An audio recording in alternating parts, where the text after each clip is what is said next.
They protect us. They defend us. They help us in times of need. But they're being destroyed from within. Last year saw more Army suicides than any year on record. Day Our son was just one of thousands of veterans that this country has lost to suicide. after day only to die here at home in their sleep. after day. He then used a pistol to take his own life. There is a hidden enemy at work, It's got to stop. and it's hiding in plain sight. The most dangerous enemy is the one you never suspect.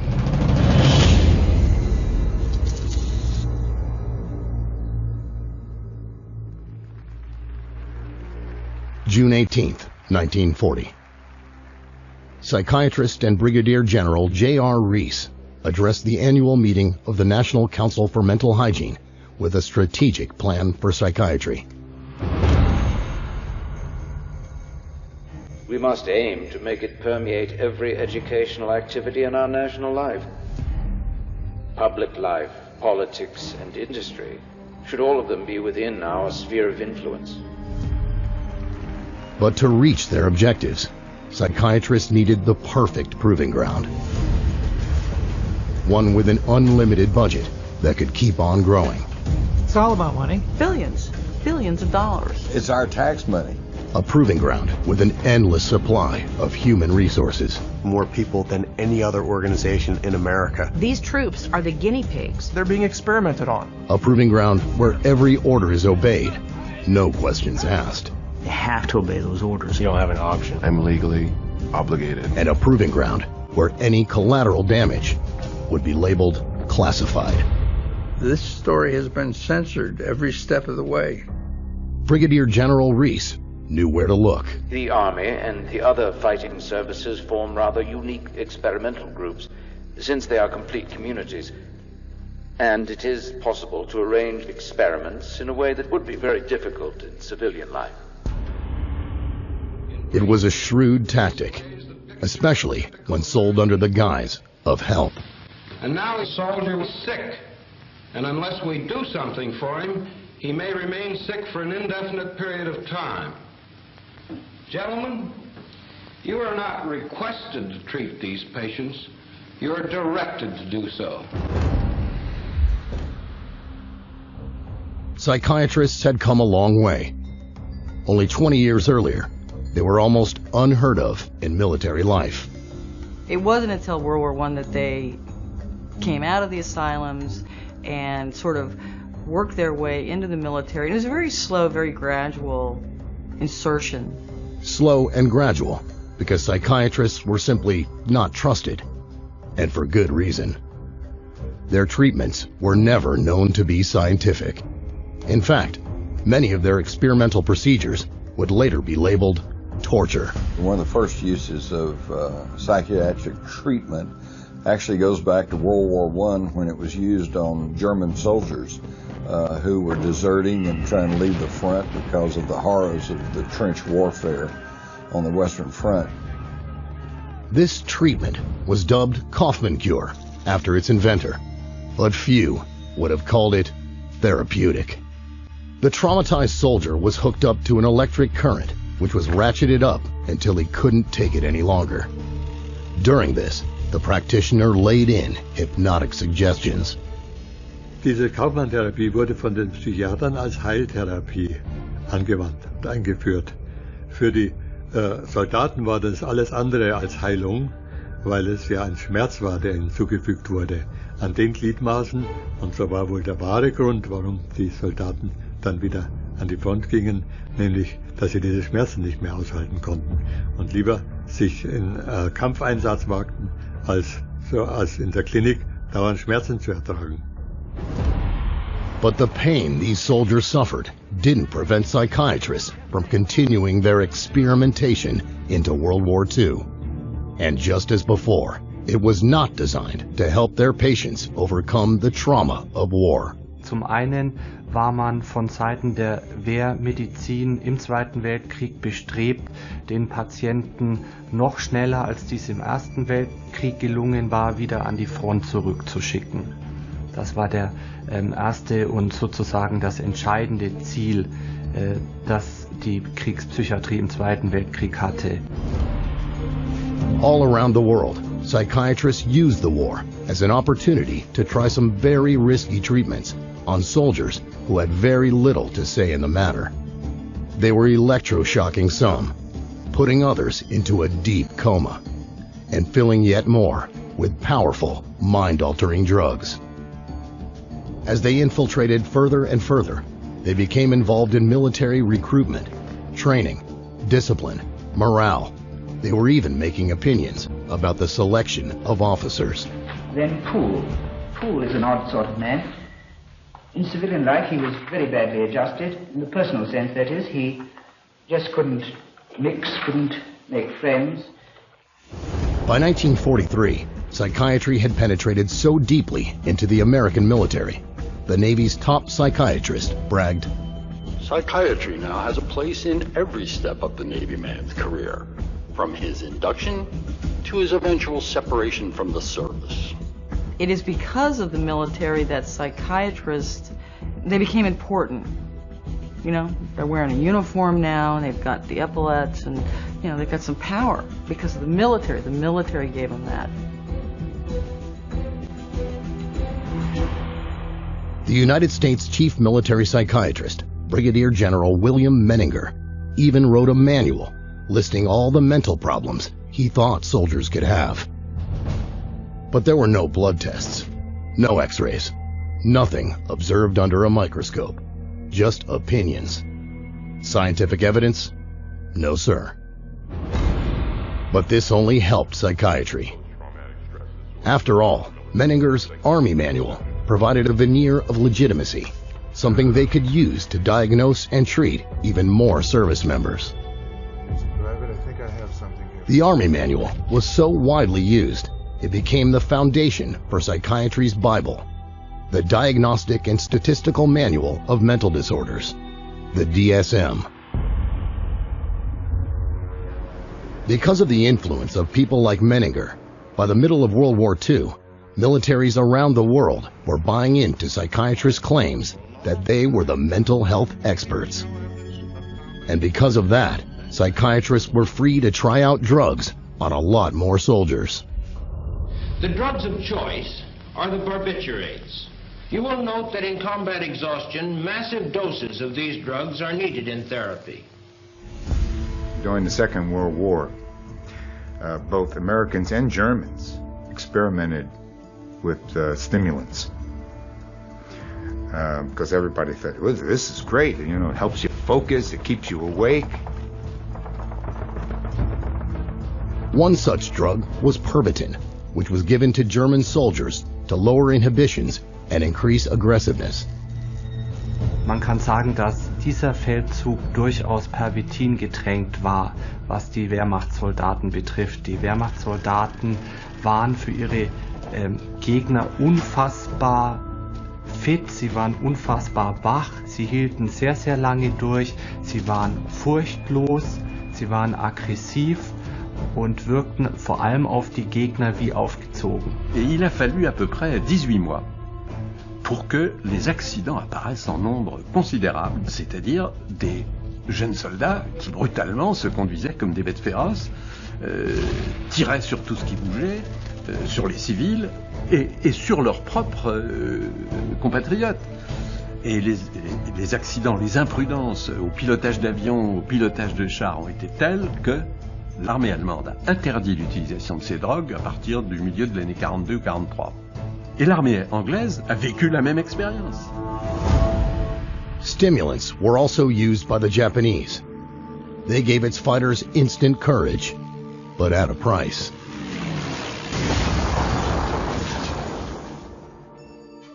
The soldier pictured here was a World War II torpedo pilot. 海軍の中の特攻隊員ということで、人間魚雷で有名な回転というものの搭乗員として訓練を受け、 The mission, to be placed inside a manned torpedo that would be manually detonated when close to an enemy ship.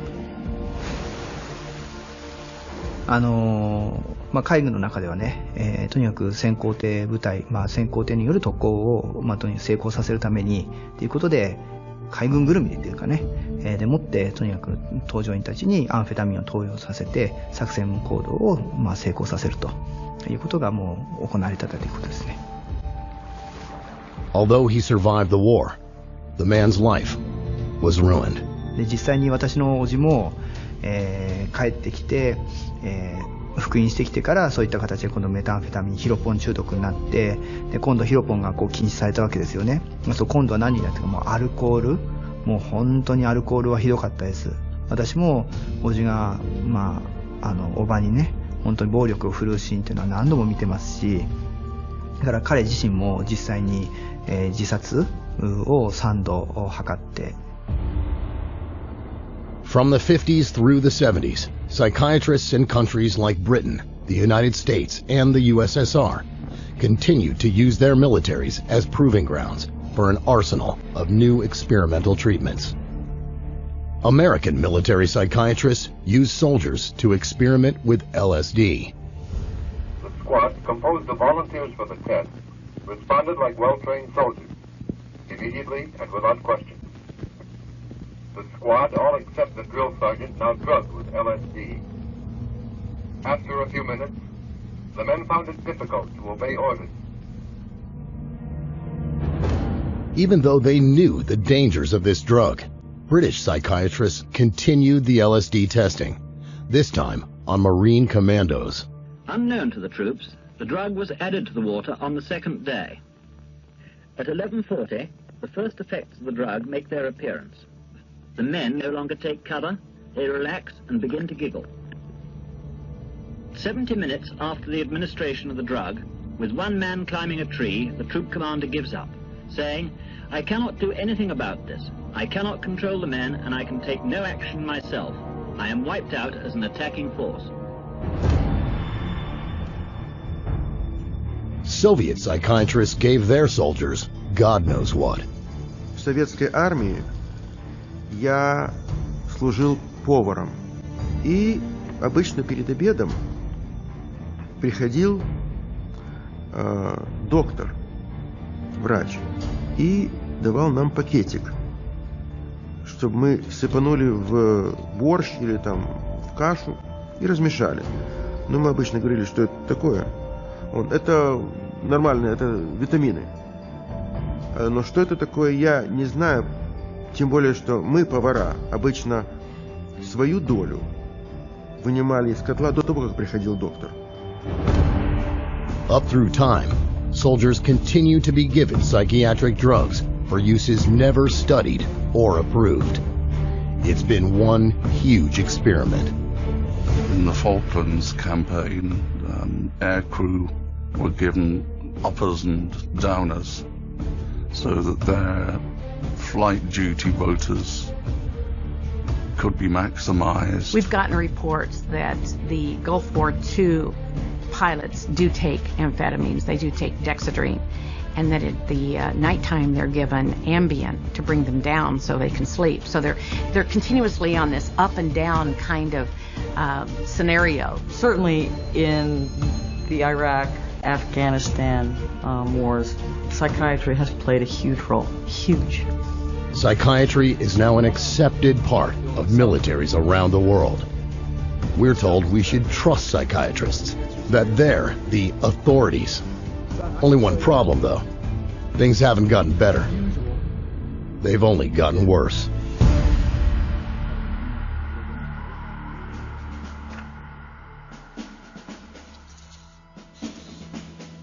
I spent almost 26 years on active duty in the Marine Corps.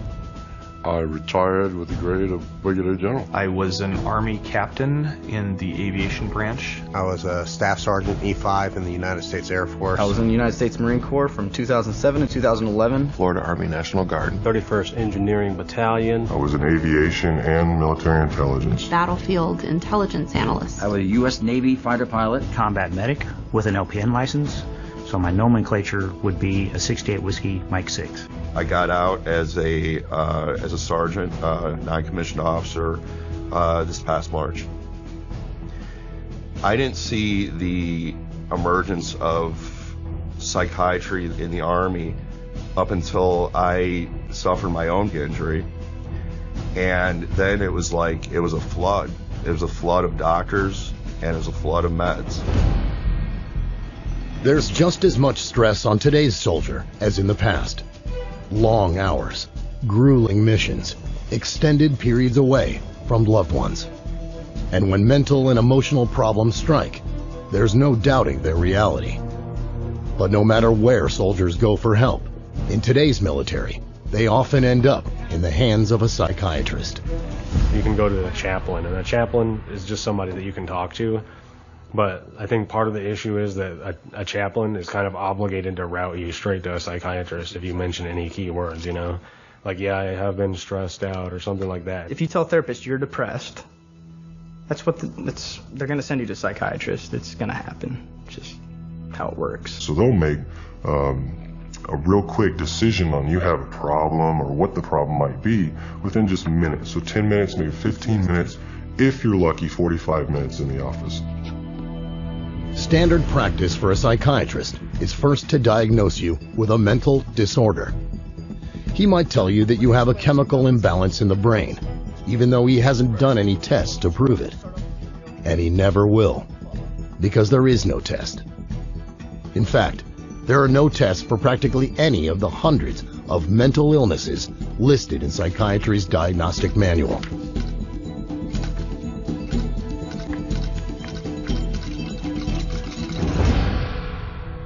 Psychiatry, especially, has no objective means of making any diagnosis.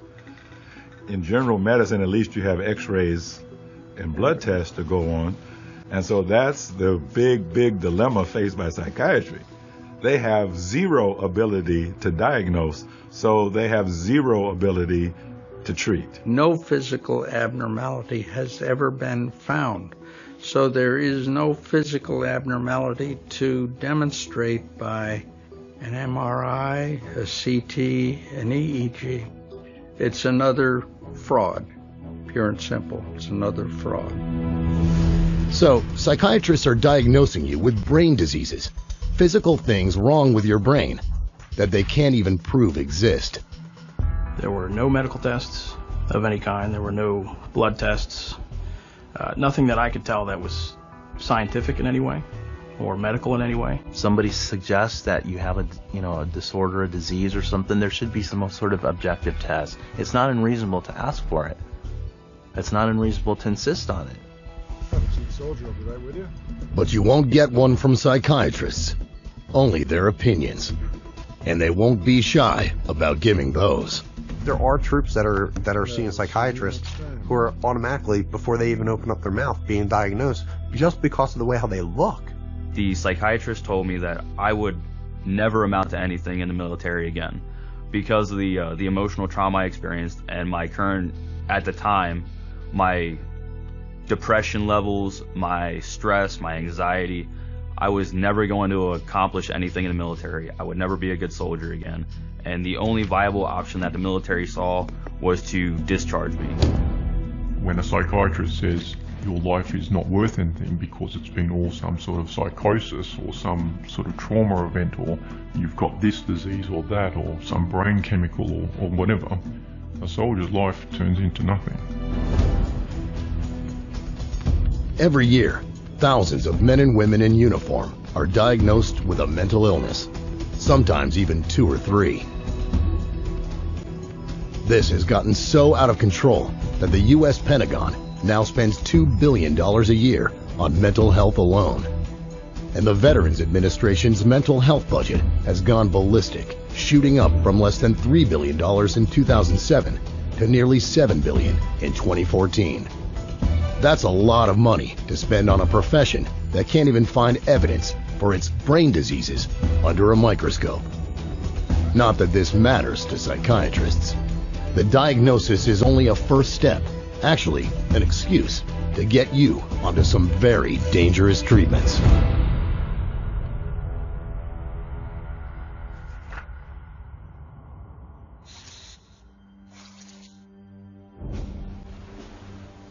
joined the Navy when I was 17, and I retired. I was medically discharged, I should say, from the SEAL teams. I served my country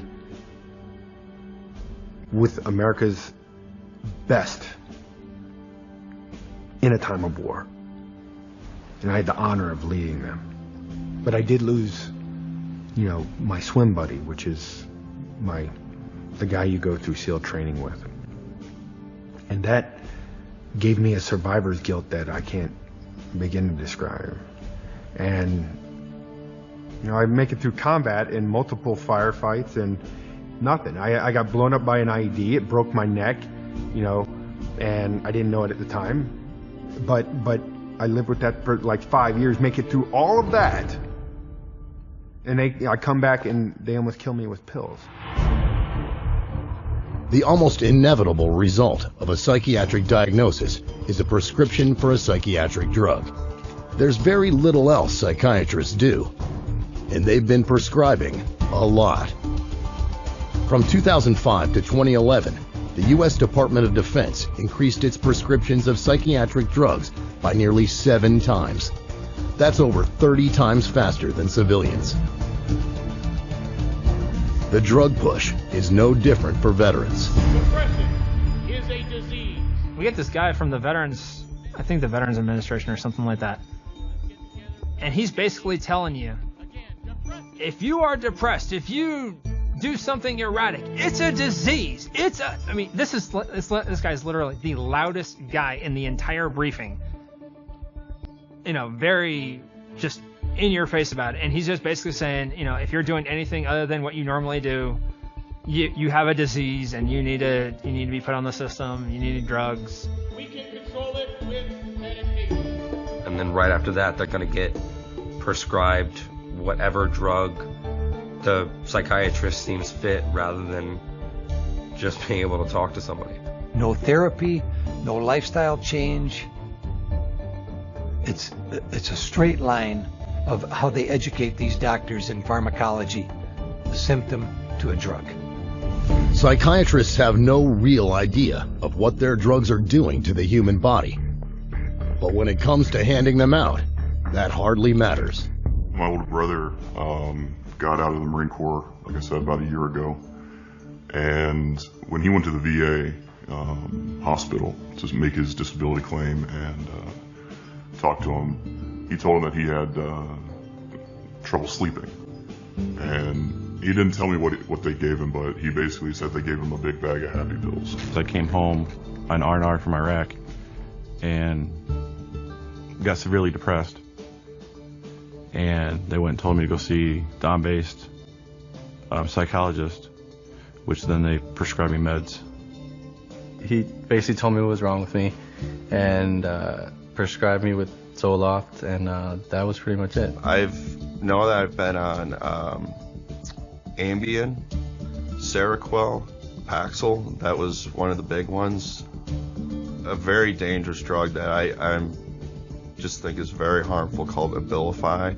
It kind of puts whatever meds you're on steroids. Wellbutrin, Zoloft, modafinil, methylphenidate, trazodone, Prazosin, and Ambien. Starts out with Dexedrine, Librid, Dalmane, Citalopram, Thorazine, Citalopram, Prozac, and effects are at the same time. Stelazine, Zoloft, Compazine, Seroquel, Cogentin, Abilify, Nodular, Wellbutrin, IV Amitol, Depakote, Artane, Xanax, Halperidol or Haldol, Klonopin, Diazepam, Adderall, and Librium.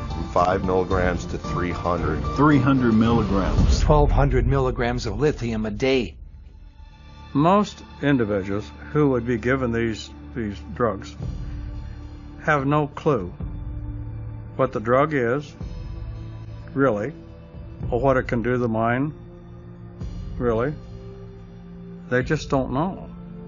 So it's a blind date, and and sometimes it turns out to be kind of an ugly one. The drugging of the military is off the charts, especially in the United States.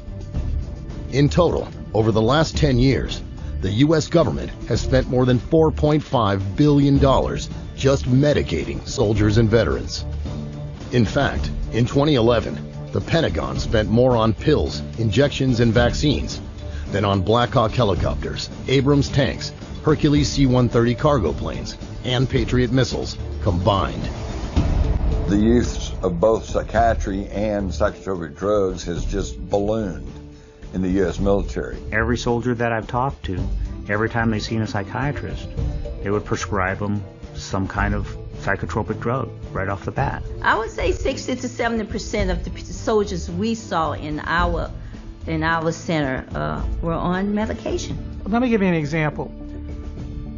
I was on a committee, a scholarship committee for veterans at a college, and they invited the VA psychiatrist to come in to give a talk about post-traumatic stress disorder. But at the very end, I raised my hand, I said, how many of your veterans that you see do you medicate? And initially he tried to skirt the answer. He said, I see the most difficult. And I said, we all see the most difficult. How many do you medicate? 98%. It's criminal. And it isn't much better in the rest of the world. I deal a lot with a lot of our soldiers within our NATO brothers and sisters. Canada, New Zealand, Australia, UK, Germany, France, Belgium, and even soldiers down in Italy and even in Spain. Each and every one of them have complained about the issues dealing with psychotropic drugs with them. I was stationed in Germany for a while. I was in Kosovo for a while. And they had talked about that, when they see the psychiatrist, they do give them psychotropic drugs. So it seems like it's a worldwide problem. A lot of our veterans have told us that when they went for help whilst they were still serving, they were then prescribed medication. It didn't help. Quand on envoie un patient chez un psychiatre, il ressort directement avec des molécules chimiques. Et ça, on commence à avoir les effets secondaires et on commence à avoir les problèmes. І справді, психіатри давали військовослужбовцям небезпечні наркотики, при цьому знаючи, що військовослужбовці мають в руках небезпечну зброю. Och någonstans så finns det ju någon drivande orsak till att vi skriver ut mer och mer piller. Men vi får ju inte det förväntade resultatet. But no matter the country, this is the military. And in the military, soldiers have no choice but to follow orders. When I'm wearing this uniform, if I'm ordered to see a psychiatrist, I have to go to see a psychiatrist. If I'm not in this uniform, I can tell them no. The suggestion to go see the psychiatrist came across as a heavy recommendation. It wasn't a direct order, but it was, this is something you should go do. It's something that needs to be handled. You should go do this. And then there's the pressure put on you to take the drugs. I actually asked my commander that. I said, do I have to take these drugs is this an order? And they all just stared at me, wouldn't give me a no or a yes, implied that I'm supposed to take this. If I would have refused, I probably would have lost my rank or lost opportunities in the military because I wasn't taking care of the property of the military, which was my body. Most of the troops that I talked with did not want to take the psychiatric drugs, did not want them, did not need them, and rebelled at having to take them. But they were told that if you don't take these drugs, you can't get your compensation and you can't get any more VA treatment if you deny the drug usage. So they did. I have heard that military personnel have been ordered to take these drugs. My response to that is, that's an illegal order, and I had that verified by a Judge Advocate General right here in Washington, D.C. It's illegal to demand that. If a psychologist tells you that you have to take it or you're going to lose your benefits, you need to report that psychologist to the proper authorities. Officially, 1 in 6 American service members is on at least one psychiatric drug. But here's the thing. According to the Armed Services Committee of the United States Senate, no one knows how many drugs are given to soldiers downrange. There's no paper trail, no prescriptions. They're just handed out. Fact is, the amount of psychiatric drugging in the military is probably much, much higher. particularly when so many qualify for psychiatry's biggest diagnosis-drugging combo of all.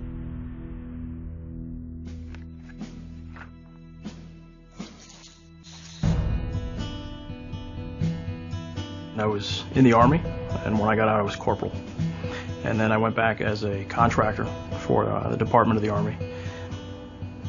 My original purpose was definitely get involved, serve my country, and then pursue it from that point forward. I personally had been deployed to Iraq for just about a year, and having gone back to Europe, I was having trouble sleeping, and having some issues just adjusting back to this, different lifestyle after having been shot at, nearly blown to pieces, so many times, to this, now I can just go down the road and get a pizza. And one of my officers recommended I go see a psychiatrist. Within 10 minutes it was, so you're probably bipolar, most likely ADD, and PTSD. The visible effects of combat stress have been mentioned by ancient writers like Homer and Herodotus.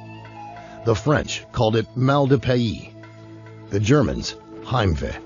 In Spain, it was estar roto. Whatever they've called it, centuries of militaries have acknowledged that sometimes the horrors of war can be too much for soldiers to bear. It used to be considered a nervous reaction, an expected part of combat. But psychiatrists today label it a brain dysfunction, which began life in 1980 as post-traumatic stress disorder, PTSD. This war isn't any different than any other than guys coming back with shell shock, battle fatigue or combat fatigue, and now they're calling it post-traumatic stress disorder. It's been around forever. And like their other disorders, it wasn't found through scientific testing. It was lobbied for by psychiatrists and voted into Psychiatry's Diagnostic and Statistical Manual. Literally voted in. Today, it's military psychiatry's most popular diagnosis, and it spread rapidly into the civilian world. The goal is to combat post-traumatic stress disorder, or PTSD. Helping veterans with PTSD. Soldiers' post-traumatic stress disorder. I was diagnosed with PTSD. PTSD. How many times do you hear PTSD in the media now? People really don't understand it, I don't think, and we're just trying to assign a label to people, our soldiers and sailors that are coming back from these very horrific events that they're being witness to. People who suffer from post-traumatic stress are reacting to a traumatic event in a normal fashion.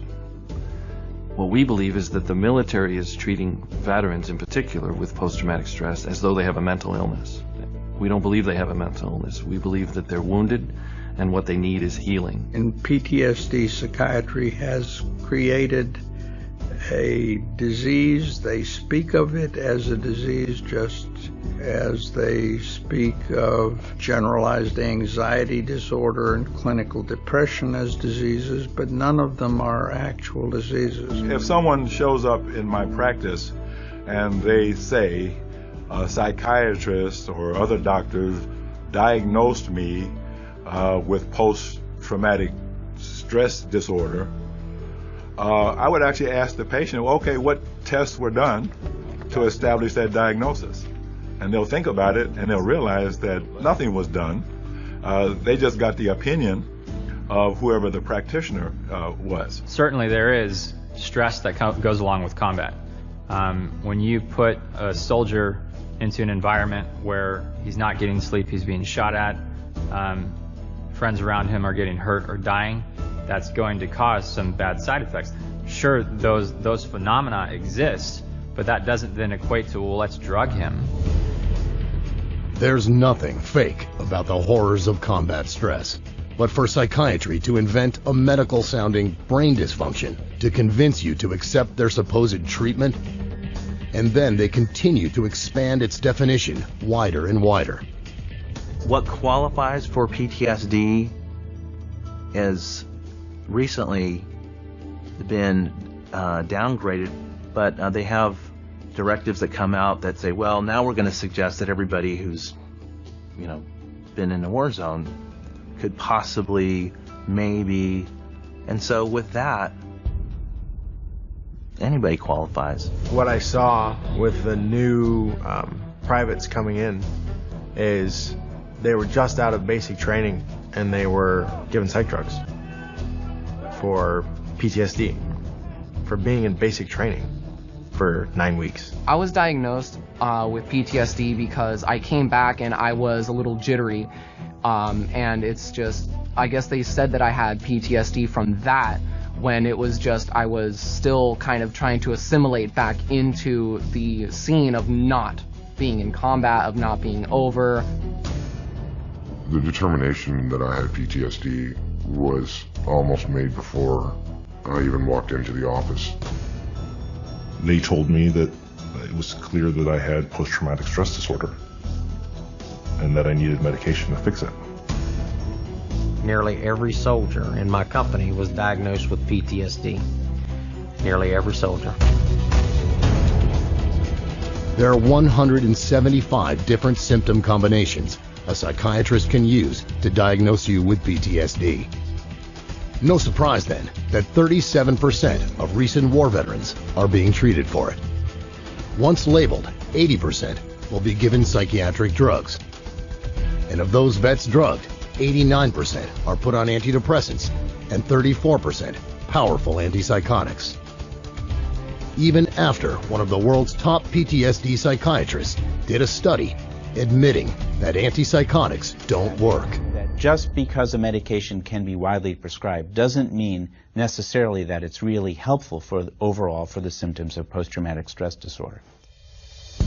If psychiatrists bother to do standard medical testing, there's a chance they might find something physically wrong. Something that they would label PTSD, but is actual physical damage that can be verified with a brain scan. It's called traumatic brain injury, or TBI. And it's estimated that 320,000 soldiers have suffered from it. Traumatic brain injury is an injury to the brain itself, either caused by a concussive blast or a closed head wound. There's some difficulty determining between traumatic brain injury and post-traumatic stress because the symptoms tend to mirror each other. Inability to focus, short-term memory loss, difficulty with rage or anger. You're talking about a physical injury, an actual brain injury, as opposed to a mental health, a condition. You know, it's the two absolutely, totally separate things. I'm handling a Gulf vet who's got traumatic brain injuries. He's labelled with PTSD, and he's got a lump of shrapnel in his head. You know, so hang on, you don't get lumps of shrapnel flying into your head and embedding in your skull do not leave you with no effect on the brain. The brain's going to take a real hammering from that sort of thing. Of course, most psychiatrists aren't going to spot TBI because they don't check for it. Instead, while the real problem escalates, they'll mask it all with medication, which can make things far, far worse.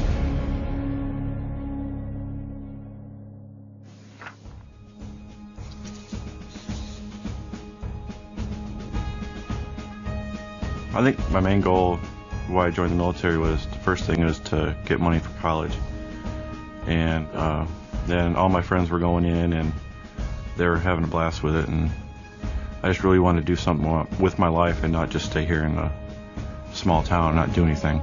I served in 2 branches of the military. I served in the Marine Corps and also the Army, and got out as a specialist also at 84.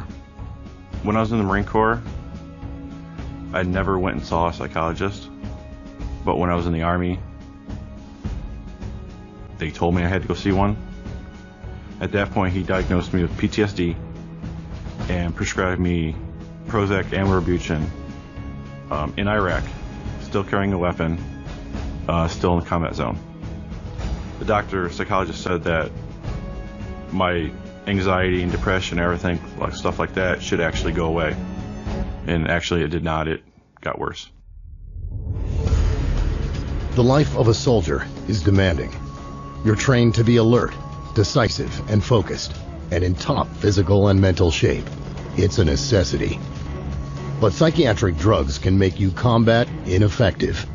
Psychiatrists know this but still claim they're therapeutic. Here's the reality. All psychiatric meds are mind-altering drugs. People don't put that together, but they're mind-altering, and they have side effects, disaster side effects. One of the most significant problems about every psychotropic drug that I can think of, the stimulants, the tranquilizers, antipsychotics, mood modulators, are unpredictable. I can give the same drug to 20 different men, and they'll have 10 different reactions to it. No one, not even the prescriber, knows what will happen with a psychiatric drug. Each one is different, and each has a long list of side effects written in small print on its package insert. My friends that take the drugs that I'm prescribed have very bad balance, a terrible memory. They have difficult talking clearly, speaking clearly to each other. Their reaction times are very slow, and they have a hard time concentrating. It pretty much just erased all feelings that I had. So I was just there. A lack of motivation, really. I just stopped caring. I was constantly demotivated, very worn down all the time. I was constantly sleepy, like not tired, just sleepy. I could stop doing something and instantly fall asleep. 1 minute you can be on patrol, next minute you'd be asleep. That's what those pills do to you. They make you tired. I would get headaches, but it's not like a normal headache. It would be like sharp pains just zapping through my head. My anxiety level was through the roof. I had heart problems. I put on 20 to 25 kilos of extra weight. I probably gained 40 pounds over the course of that period of time. I was up to almost 300 pounds. I was in metabolic syndrome. My adrenal system had completely shut down. My muscles had seemingly turned to water, and I could not lose weight for anything. I can't ever think of anybody who's ever said, I feel better. This has helped me. I can't honestly think of anybody who's ever said that to me. And I've seen and talked to a lot of veterans in my time. These are supposed to be the finest, most elite soldiers, physical combat machines, and they're being given something that's harming them, that's destroying not only their body physically, but also their minds mentally. Psychiatrists will tell you that the benefits of their drugs exceed the risks. This is garbage and scientifically untrue. There have been large studies proving that psychiatric drugs like antidepressants work no better than a dummy sugar pill. But some of the drug side effects are not just harmful, they're deadly.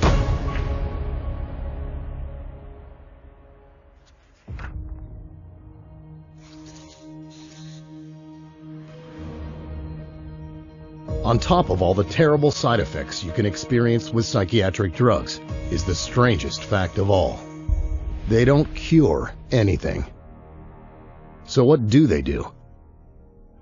They alter your behavior by deadening your feelings. This not only prevents a person from sorting things out, but numbs them to the world around them. There's even a name for it: depersonalization. I've had patients who've been given very large doses of psychoactive drugs over a period of about a year, and basically destroyed their sense of self. They don't care almost about anything. You could go up to someone and start yelling at them, and if they're on the large enough cocktail, they won't do anything. They become almost drones. So they're literally lobotomizing our soldiers with these drugs. I'm sorry. I'm just being very direct and honest with my experience of over 200 injured warriors. It's almost like being in a mental hospital with lobotomized patients. I'm sorry. It's just awful. And the depersonalization gets really dangerous when the drug creates another common side effect. If someone is numbed like that, they're less likely to be concerned about the consequences of their behavior and might resort then to impulsive actions, violent actions. Some of the effects of the drugs that we're aware of, that the veterans we've dealt with have come across, have been things like more anxiety, more anger. They're having all these fits of anger, aggression. They're getting in fights with their significant other. And of course, what this has led to is just a really horrendous number of domestic shootings, domestic beatings, child, wife abuse. The numbers back it up. Since 2006, violent sex crimes and domestic abuse in the military have increased more than 30%, and child abuse is up 43%, all while the psychiatric drugging of our troops has been going out the roof. And then there are the cases where a soldier under the influence of psychiatric drugs loses it all. This one particular morning, the soldier was in our unit, and most of the soldiers in our unit are on some type of medication. And she was waiting for the soldier. And when she walked in, he was locking and loading his weapon.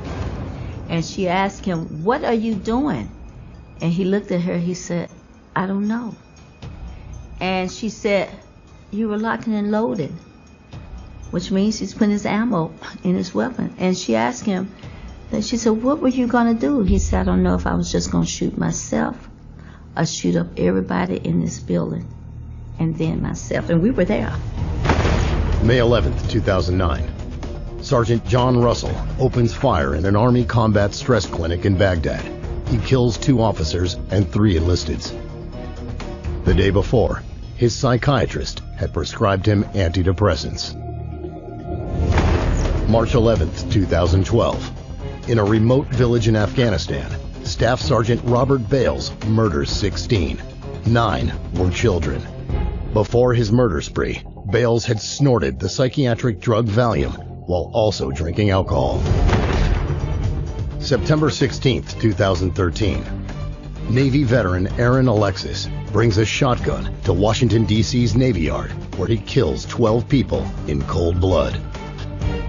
According to reports, Alexis had been prescribed the antidepressant Trazodone. He talked about it. He said he went to the VA and they would give him some medicine. These are just a few of many in the hands of mental health professionals just prior to committing horrific acts of violence.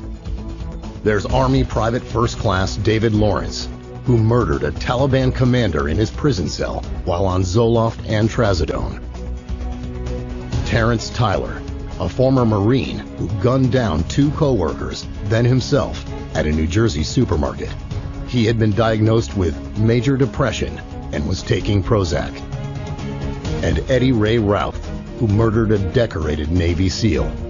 He had just gotten out of a mental hospital 4 days earlier, where he had been treated for PTSD.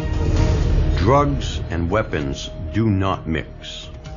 Okay, it's a recipe for disaster all by itself. They're seeing things different. Their mind has been altered. The brain has been altered. Their judgment and reasoning is not what it would have been without these medications. It's the mind that makes the decision of when to shoot and what to shoot. It's the mind. If you alter the mind and you imbalance the mind, which is what psychiatric drugs do, you change the results of who or what gets shot on the battlefield or at home after the battle is over. Psychiatric drugs don't cause violence only in soldiers. They provoke people from all walks of life to commit deadly mass shootings in our homes, workplaces, and schools. Then there's the matter of what they might do to themselves.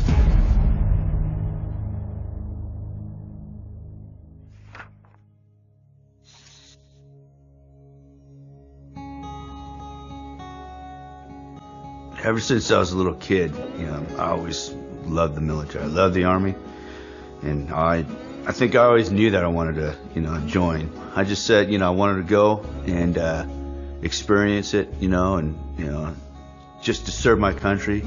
And then I went to the recruit station. I said, I want to jump out of airplanes and ride motorcycles. And right then they said, we got a job for you, But I did it, and it was good. It was right after combat. So, I started getting these dreams and flashbacks and all that stuff, and then, kind of like big anxiety and all that stuff. And And I went to my doc, and they said, yeah, we got to get you some meds, and they gave me them, and that was it. You first start taking it, you feel great, whoa, and then it's just like, it's like you get immune to it, and then let's take a higher dose. In my experience, I didn't see anything helping at all. I felt like it was making everything worse. I gained like 40 pounds taking the meds. We looked it up, and that one med, I don't remember what it was called, but it said it acted like you had like 1,500 calories every pill you take, and I had to take it 3 times a day. If he missed a dose, then the whole family would know, the whole house would be kind of on edge because you couldn't talk to him. He would snap. You take your meds and you can just start feeling it going down, and then you're just like, bam, and you're a zombie, It almost seemed like he just didn't care about life anymore. He wasn't himself. My body was breaking down, and my wife, she's all into herbs, and she's saying this isn't right. And then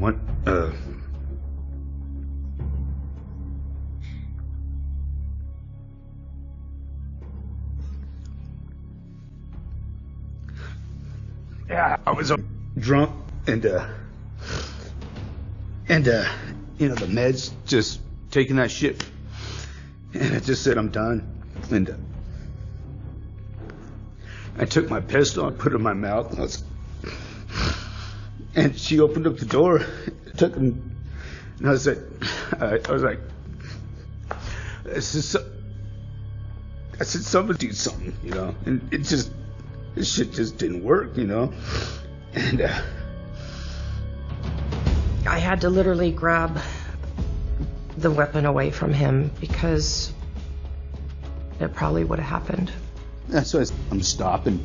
I'm stopping taking all this shit. It's killing me. It's gonna kill me. It's gonna kill my wife.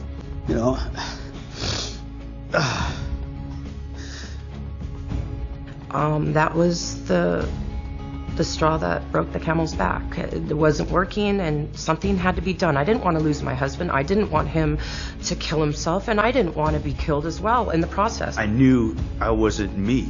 It was the drug that was doing it, and I knew I had to change or I'd be dead, and that's why I changed it.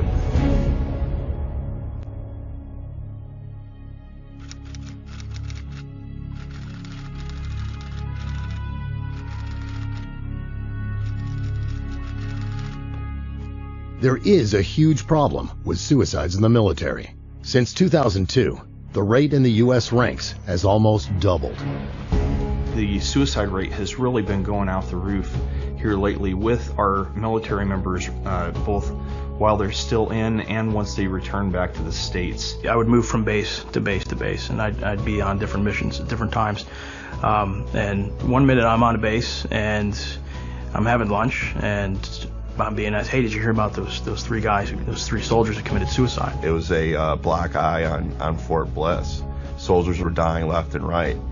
Preventable deaths, we're talking suicides, we're talking about these soldiers getting in their cars or motorcycles going 150 miles an hour and hitting a median.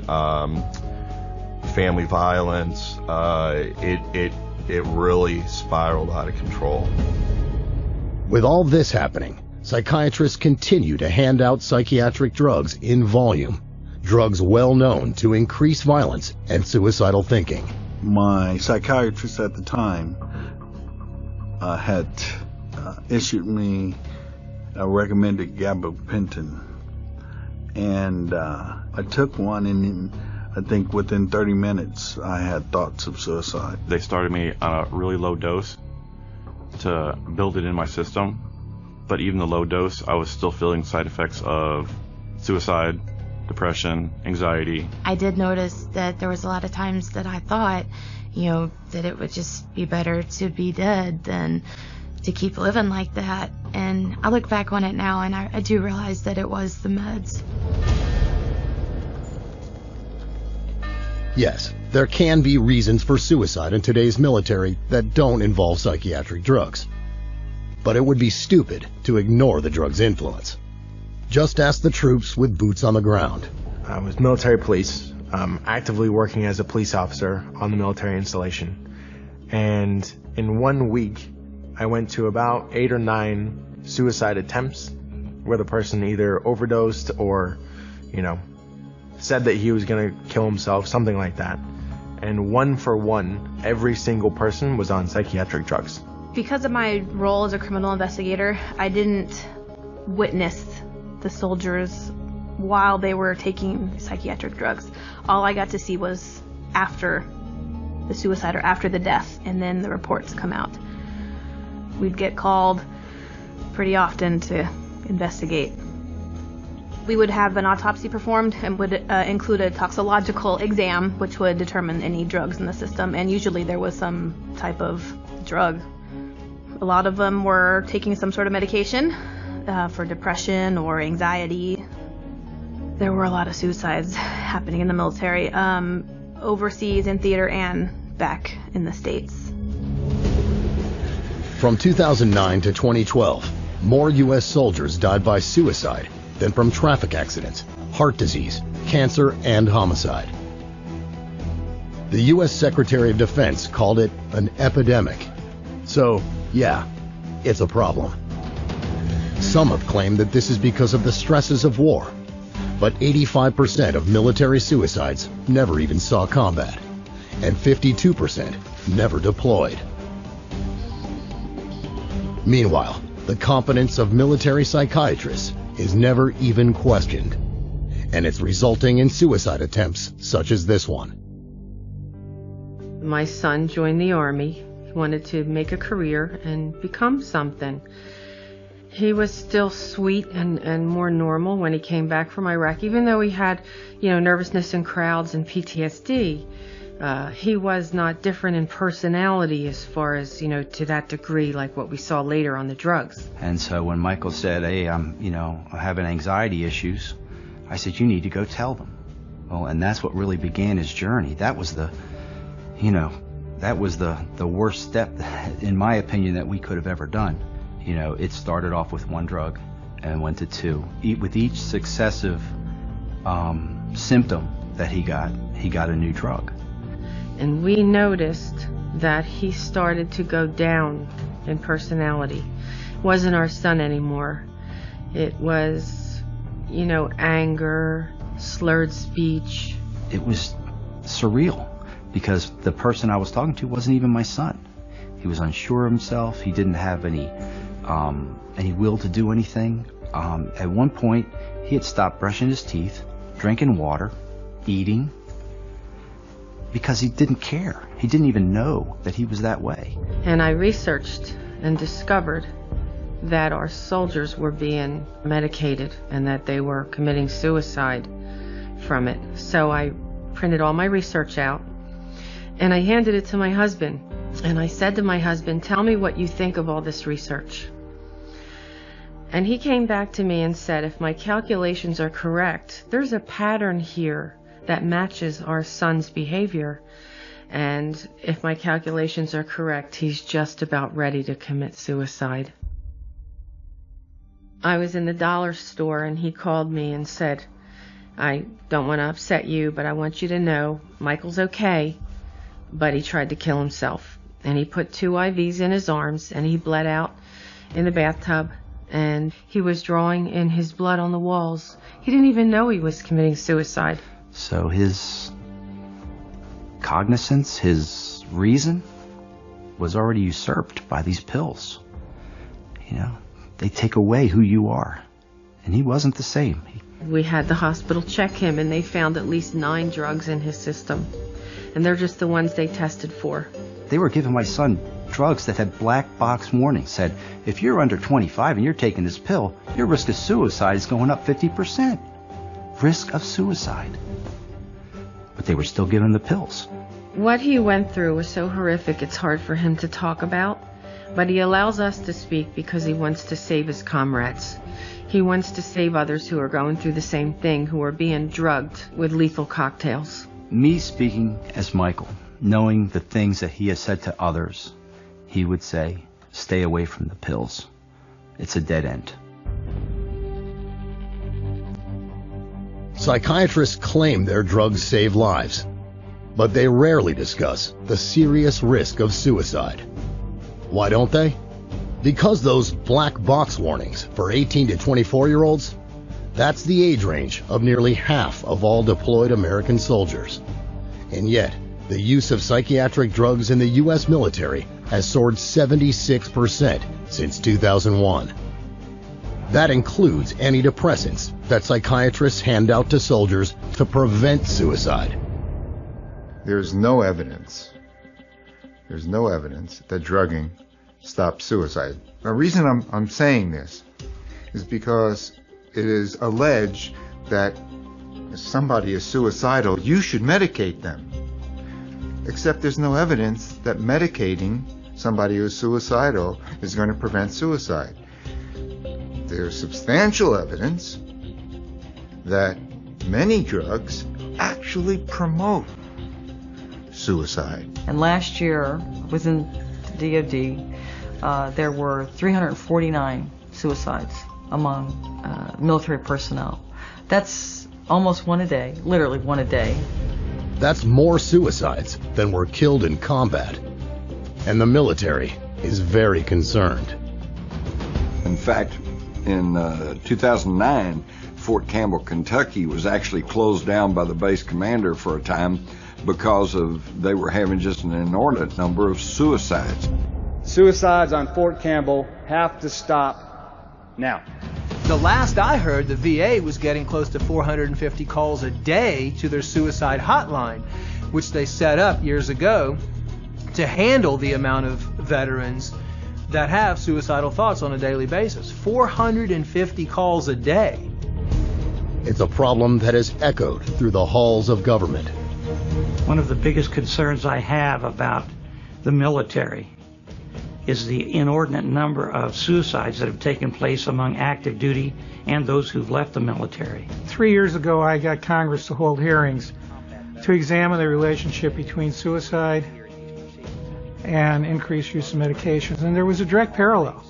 The amount of suicides were increasing proportionate to the amount of medications being introduced. So, do antidepressants cause suicide? Of course they do. So, don't blame the soldiers. Don't blame the military as a whole. Blame the corruption of the military by the psychiatric industry that is peddling false, dangerous medicine, that is peddling a kind of modern-day quackery, calling it treatment but delivering suicide. And as bad as it is in active duty, veterans have it far worse. They're killing themselves at a rate of 22 a day, one every 65 minutes. But do psychiatrists ever consider stopping the drugging? No. Instead, it's an all-out assault.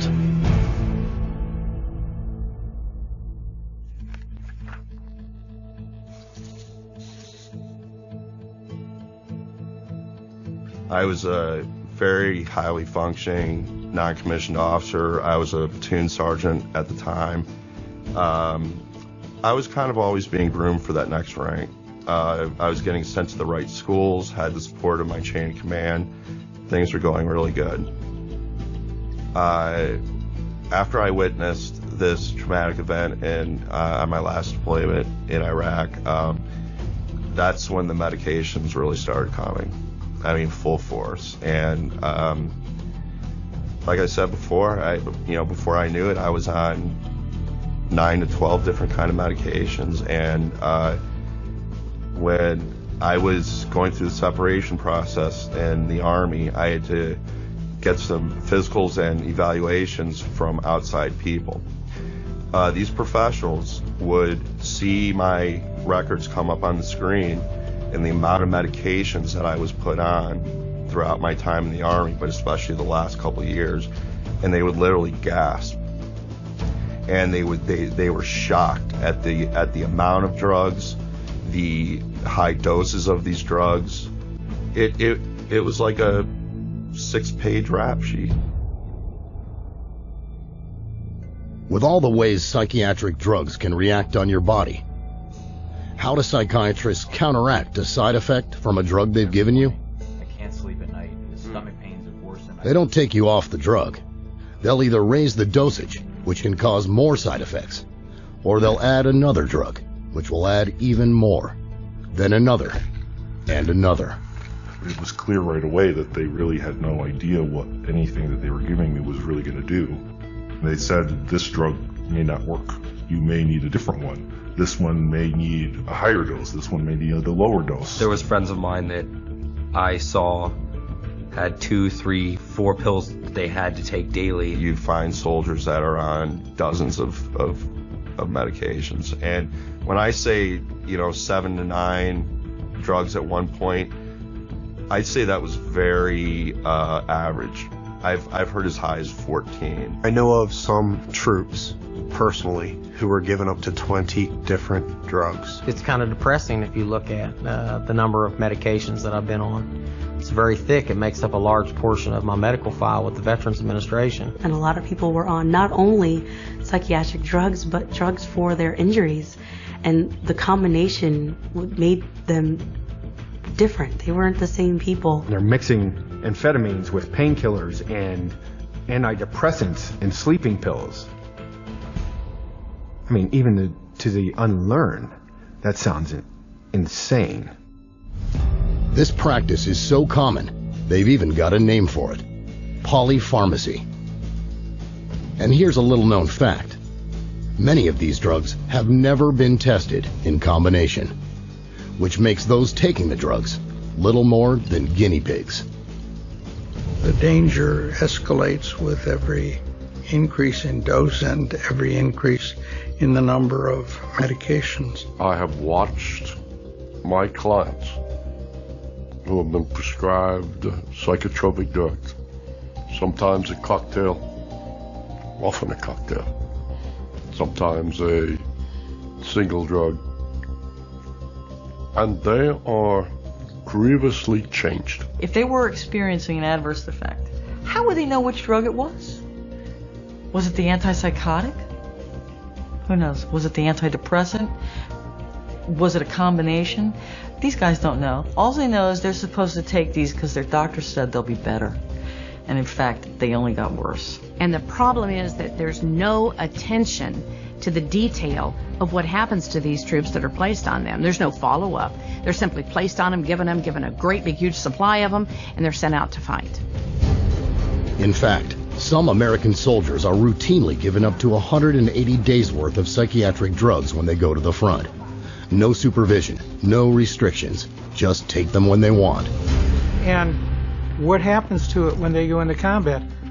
Are they sharing with their friends? Sure they are. That's why I've been told by social workers, corpsmen, medics, that 90% of the troops in combat have at one time or other taken some type of psychiatric medication. It's just a grand, crazy, insane pharmaceutical roulette that's being conducted at the expense of our nation's sons and daughters, really.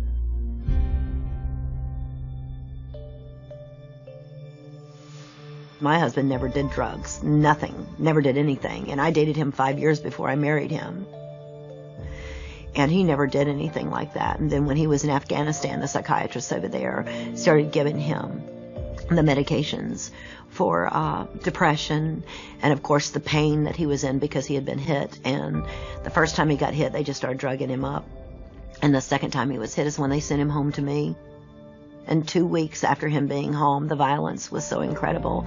I told him that we needed counseling or we just needed to get a divorce because I couldn't live in the abuse that I had just gone through because my husband never treated me that way. Needless to say, at that point, I didn't realize that these drugs were affecting him. At one point in time, my husband was on 21 drugs. 21 at one time. I mean, and it was craziness. This is not, I don't even know who this person is that I lived with.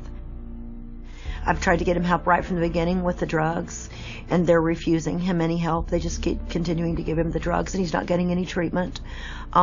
His physical needs are not being met, and he's continuing to deteriorate on a daily basis. The whites of his eyes are now yellow. They have a yellow tint to them. His skin color is green and gray. And this happens often. And we do have the fear that we will wake up in the morning and he's going to die. Every day we live that every day. His daughter lives that every day. I live that every day. Is today the day that he's going to die? Is today the day I'm going to get the call?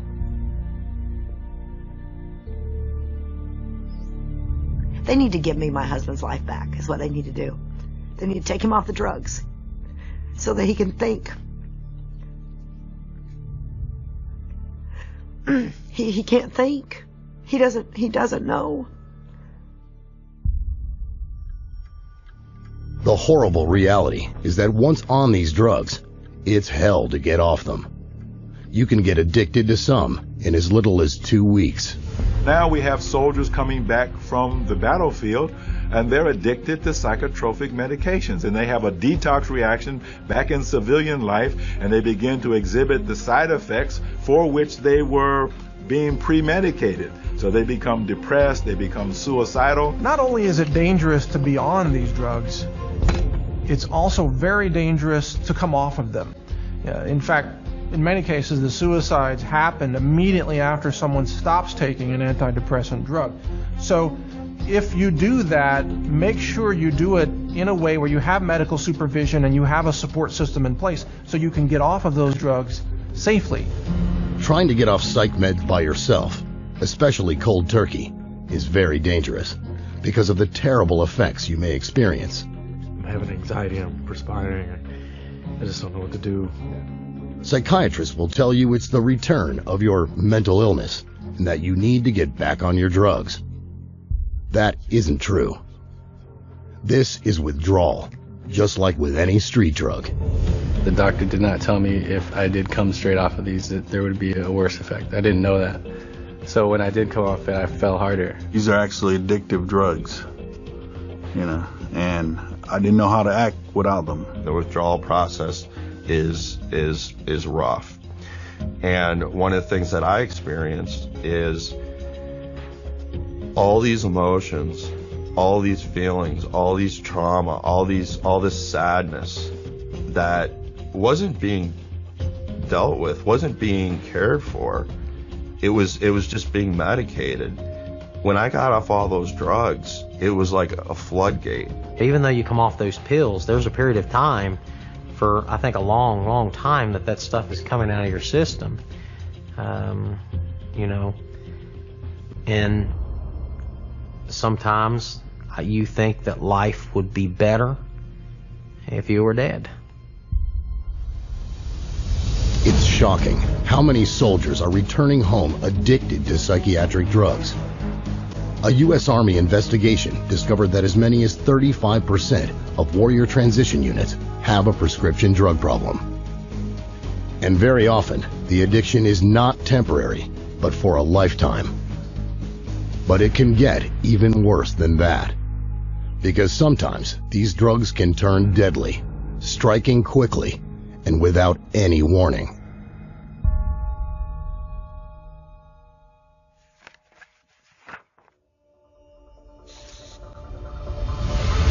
Gunnery Sergeant Chris Bacchus survived the assault on Baghdad, a deployment to Afghanistan, and a second tour in Iraq.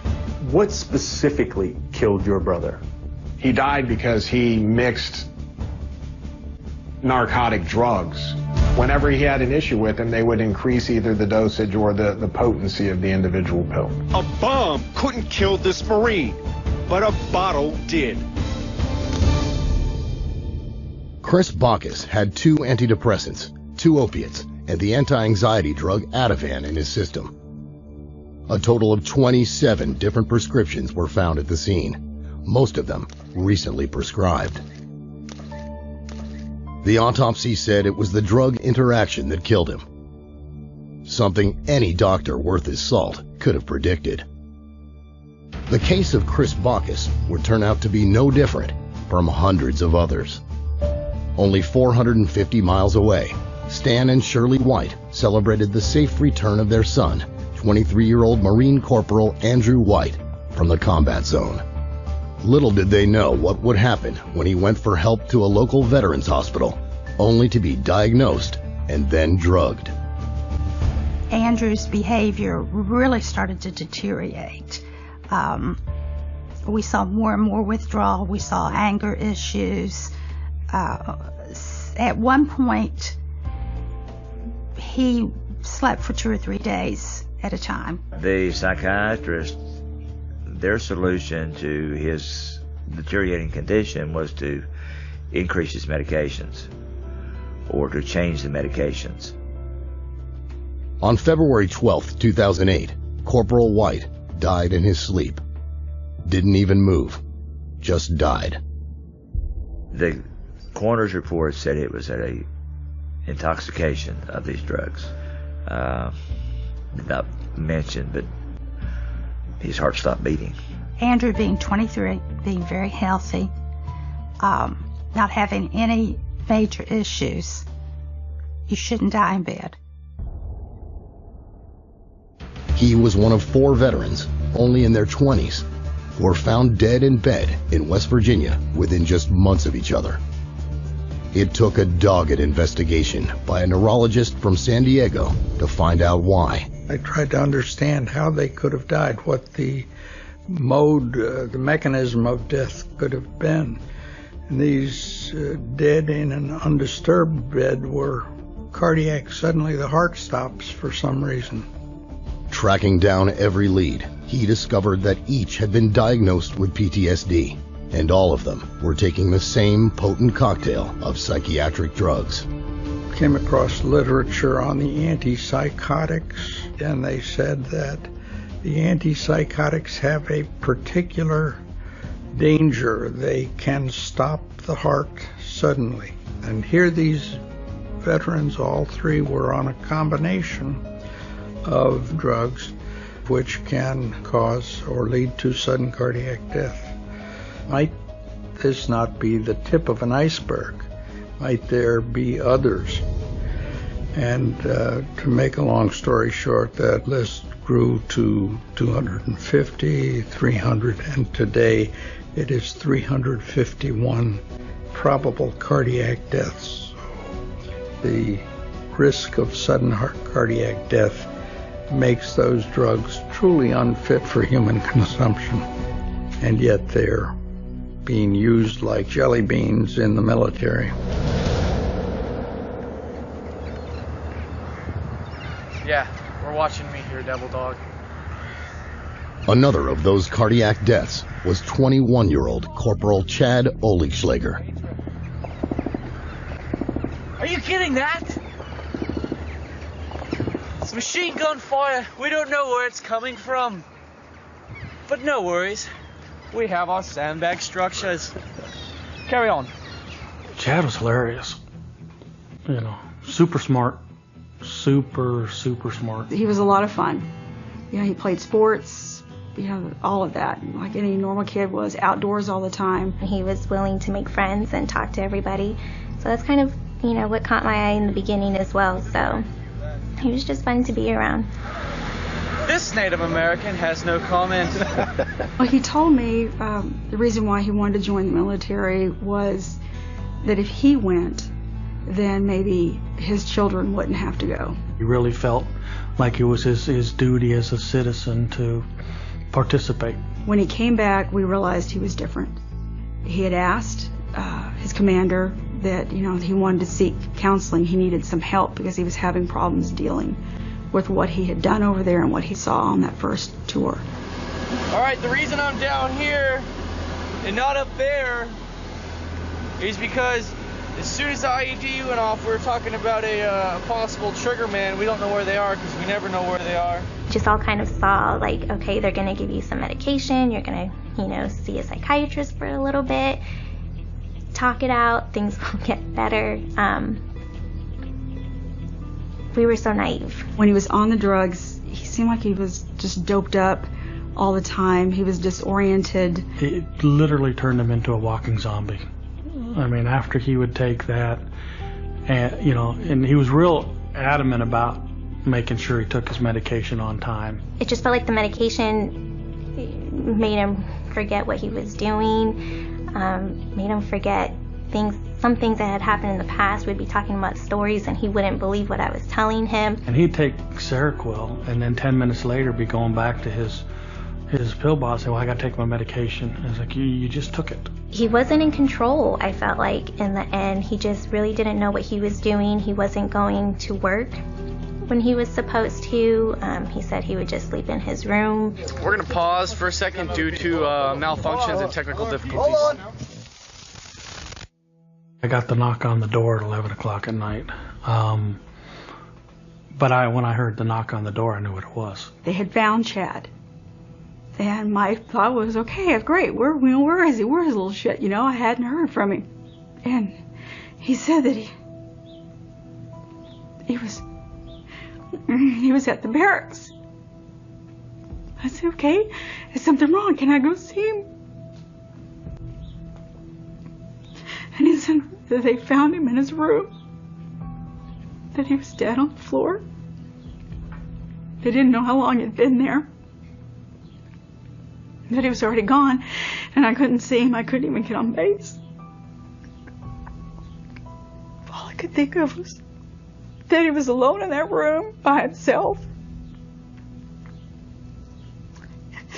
that he was supposed to be safe.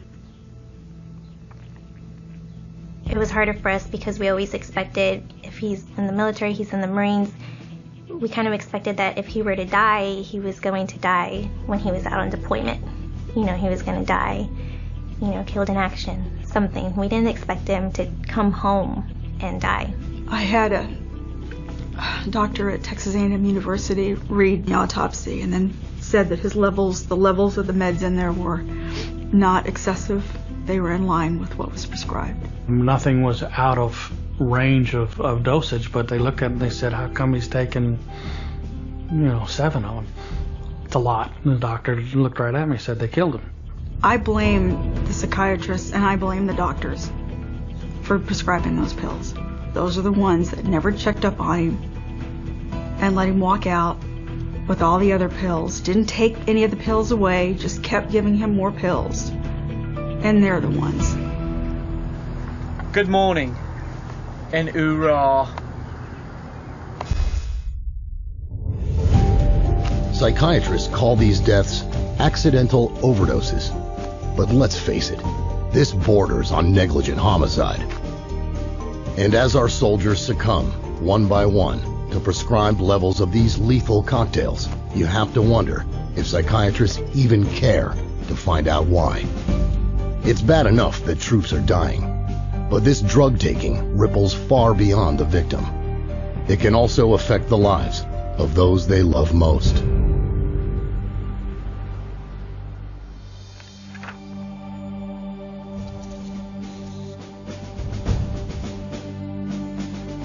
I was with the 101st Airborne Division. I was assigned to them doing gun truck and convoy security, Operation Iraqi Freedom. Came out as a captain. I've got a total of 26 months in combat. When I came out, returned home from Operation Iraqi Freedom, anyone that marked that they had seen combat or had seen someone killed or had participated in combat operations directly, it was mandatory that you went to mental health. I myself was prescribed Prozac, Depakote, and at one time Zoloft. One night, and I'll never forget this as long as I live. One night I had laid down and I'd taken my pills, and I took a shot of Jack Daniels. At that time I had my children staying with me, so I didn't get drunk or anything like that, didn't drink overly heavy, and for some reason I decided to sleep on the couch this time. And I can remember opening my eyes and not being able to move my arms and my legs, and literally feeling like I was choking to death. And my son, who was 13 at the time, he came in. Obviously I was making some noises, and he shook me so hard that I fell off of the couch, and that kind of woke me up. But literally I felt like I was dying, and I can't help but think, if my son wasn't there to wake me up, would I have been a statistic? Maybe. Active duty or veteran, a soldier on drugs can negatively affect the rest of his family. What we're seeing is that now this label of being broken and disordered is not only being utilized with our troops, but it's now also extended with their families. You hear stories about these young children that are living with a deployed mommy or a daddy who just can't handle the deployments. So what happens is these troops that were deployed come home, whether or not they saw combat doesn't matter. They're still being forced to take a subjective questionnaire, psychiatric questionnaire, and based off of the results are getting told to do these drugs. And when they take the drugs, they become somebody that's different than what that child remembered them to be. Now that child has to deal with coping in a way that is very different than what they had to deal with when the parent was initially home. That child can't handle it. So what happens? Mom and dad says the child needs to go see somebody for help. The child goes seeks help. The child gets the same drugs that mommy and daddy's on. Instead of dealing with the problem the right way, it's a lot easier to give a kid a pill, which ultimately destroys that young mind and ultimately erases somebody from society when that child commits suicide.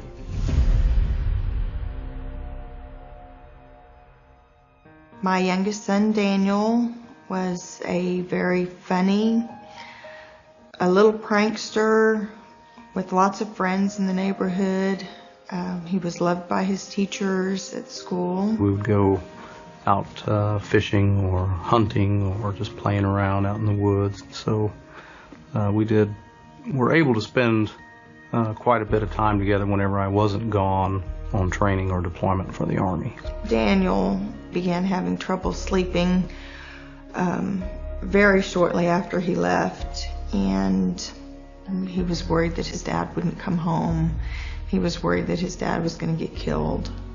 And we saw the psychiatrist for 10 or 15 minutes, and he prescribed something to help him sleep, and also Celexa. Well, when she started telling me about the medications, I was very concerned. Overall, it seemed to me that, the situation was continuing to progress and he was just getting worse. My husband came home from Iraq 3 months early because of my concerns. I was very concerned at the personality change to becoming much more withdrawn and sad and depressed. He was having some bizarre behavior. He began cutting himself at school, and he began having hallucinations. Well, he never had any of those behaviors before being put on the drugs. We were all here at the house.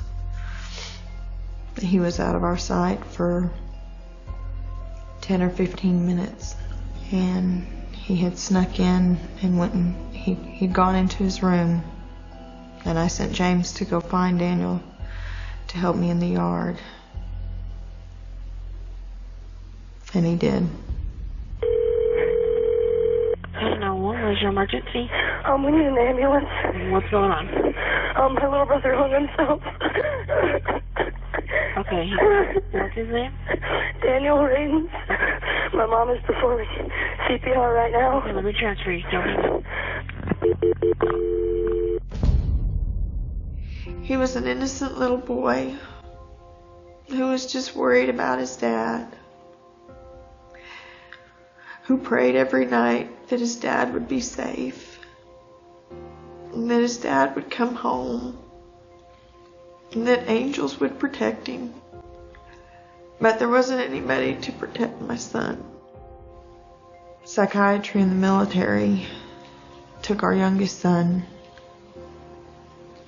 from us and ruined our family. Children are a huge target for psychiatrists. 1.9 million of them have a parent in the military, and 1 million have had a parent deploy. And when you're a little kid worried about mommy or daddy, that makes you fair game. The numbers of children who have been put on drugs within the military TRICARE system is astounding. It's just exploding. So it has an effect, a ripple effect on the entire family unit. Now, today, we're finding out outpatient psychiatric treatment for children of deployed active duty service members has reached an all-time high at 2 million visits.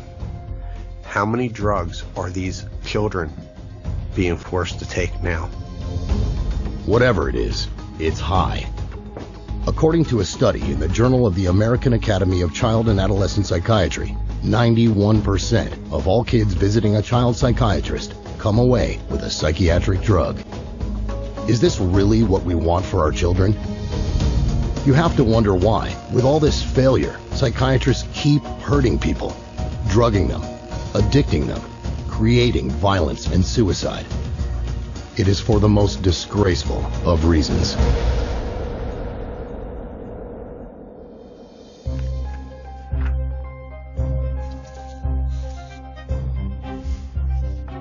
Psychiatrists say that disorders like PTSD can't be cured.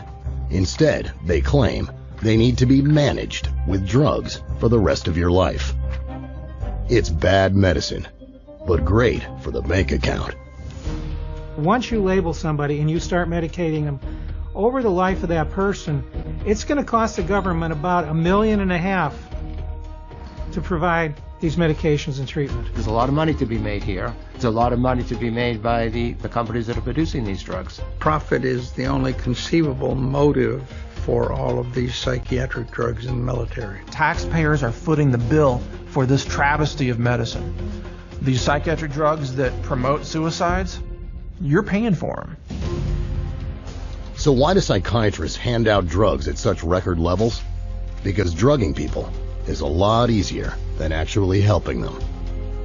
And because of this explosion of psychiatric drugging, psychiatry has developed a very close relationship with drug companies. And they'll tell you all about it.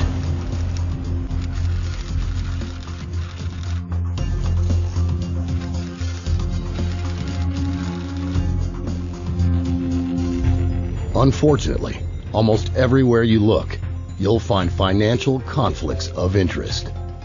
Take Matthew Friedman, a psychiatrist and executive director of the VA's National Center for PTSD.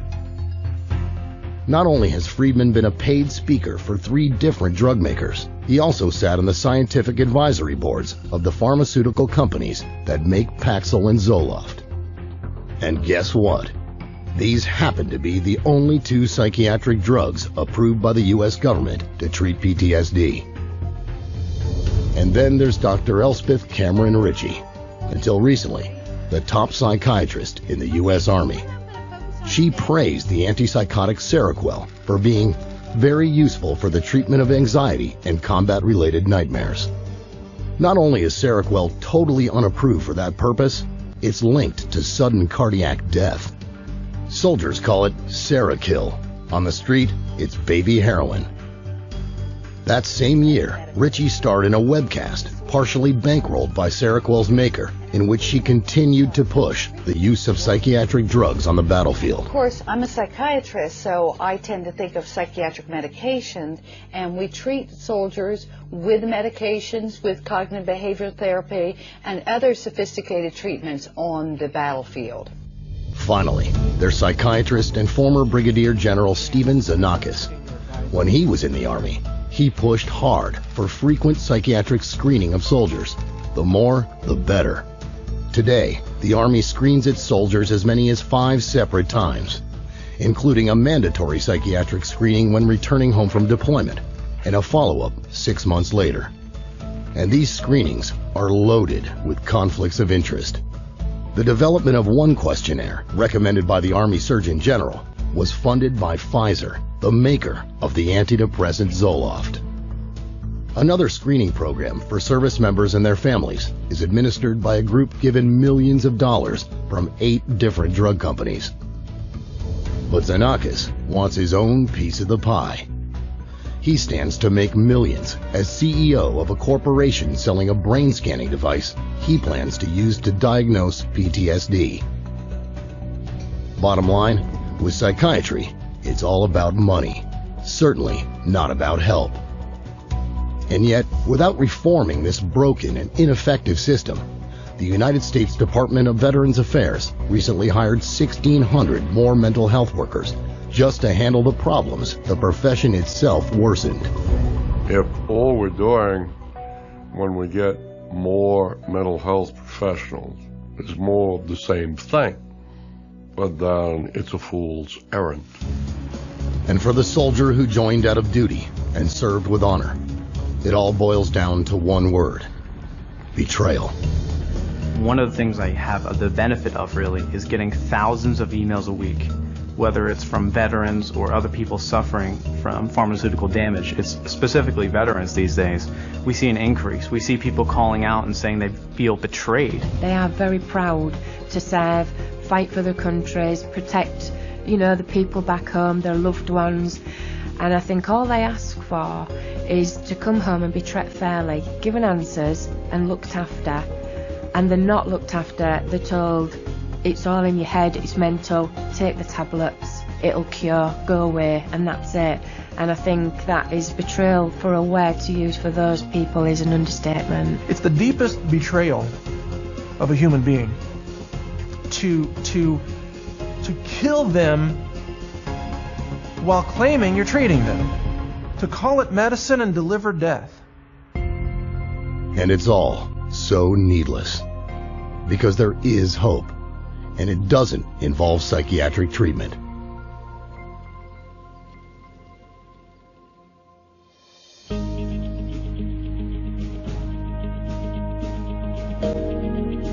Look around, and unfortunately, you'll find a world saturated with psychiatry. But there are safe, effective, and workable solutions, and they can be found. The main word for soldiers, and not only soldiers, but anybody suffering from any type of so-called mental illness, is that there's hope.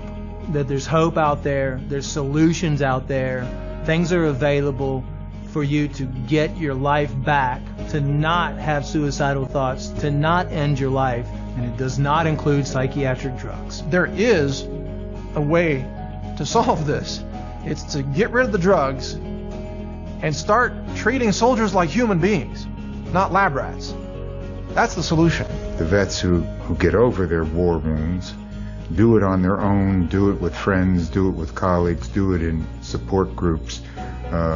They're doing it separate and distinct from the medical interventions. If you talk to lads, when they get together, they help one another, they support one another. They are aware of fellow feeling, fellow understanding.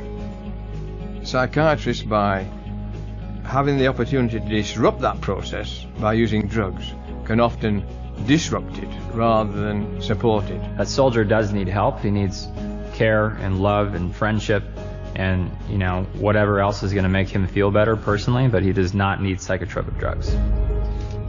True medical care can begin with a full, searching, physical examination by a competent medical doctor to check for any underlying injury or illness that may be causing emotional distress. Every symptom should be investigated for physical origins, because if you don't do that, almost certainly someone who has a real physical symptom is being labeled as having a psychiatric symptom, which is false. By making sure that we clear up any physical issues, we begin to make the soldier, the veteran, feel better. Once they begin to feel better, they feel better physically, they feel better emotionally, and they're able to deal with some of the issues relative to the traumas or the stress that they were under while in combat. If you're on psychiatric drugs and want to get off, make sure it's under the supervision of a competent medical practitioner.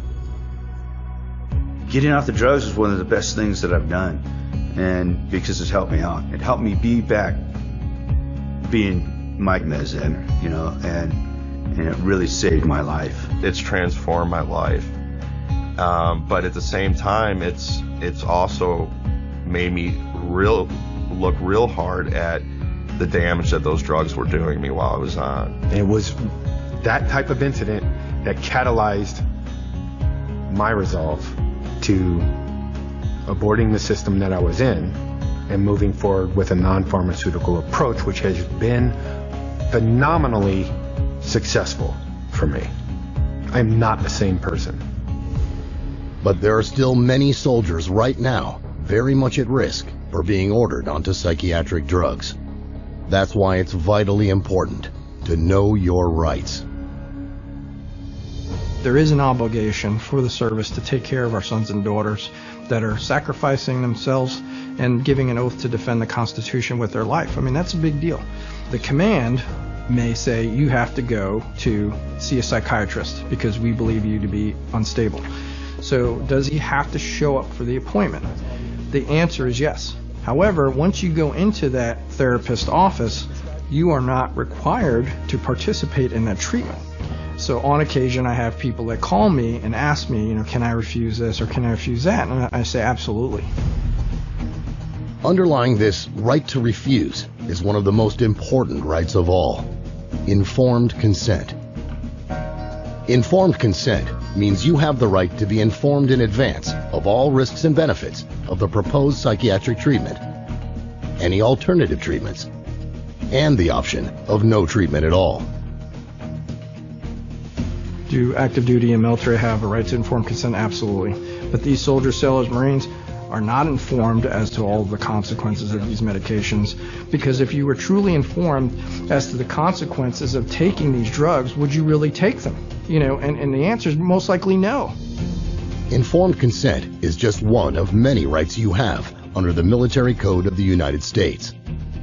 Numerous other countries also offer informed consent rights, but it is up to you to demand it. Get involved and tell others about these rights.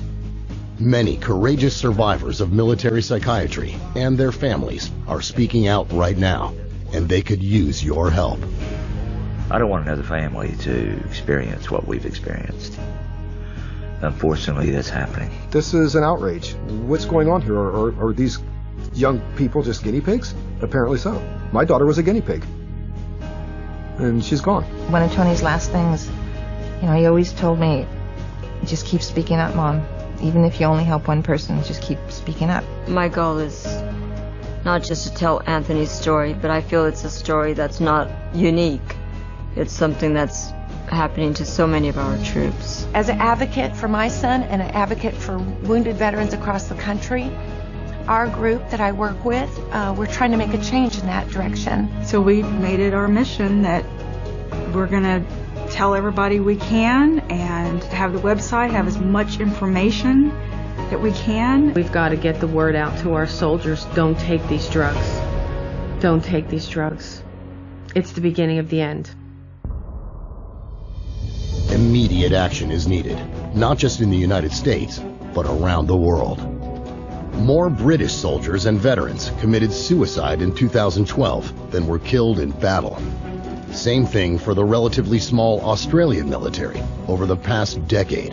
20% of the deaths of German troops abroad are from suicide. And the Russian military has a suicide rate 65% higher than the rest of the entire country. So, what is the solution?